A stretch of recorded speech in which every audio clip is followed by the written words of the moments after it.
So what's become clear is that whether it was defined or not, actually HR is responsible to some degree for business continuity. We saw that in COVID. We also see, as we look to the future, there are going to be huge pressures around talent, and that is the responsibility of the HR function.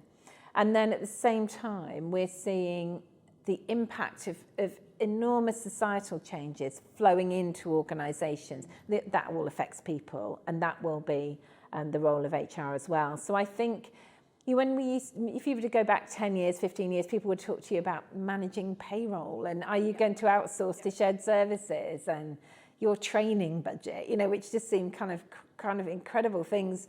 I mean, not that they're not important, and they absolutely happen in our organisation and others, but I don't feel that they're the kind of levers that CHROs of the future will be worrying about. It's now becoming more and more commonplace that the triumvirate in running a business is the chief exec, the CFO, CHRO. There's a very strong triangle there now today that wasn't there before.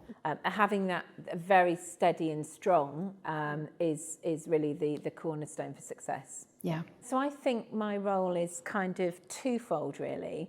So one is to help to maintain the dynamic. So, businesses go through happier times and tougher times, and relationships are running along smoothly, or they become more strained. So I think as a CHRO, that's where you can assist. I think the other part of it is I do have internal communications in my remit. Sometimes it's separate, but it's easy to make decisions.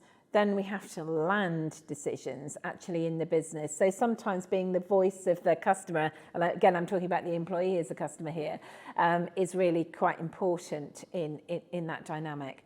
And I think it depends on the relationship between the CFO and the CEO, because you can be in a situation where they take particular roles, well-defined roles, or that they move backwards and forwards across roles. At times I've seen both of those circumstances. Yeah. And so sometimes there is a need to sort of do a little bit of, I'm not sure I'd call it mediation, but maybe a bit of translation sometimes between those two individuals. Yeah.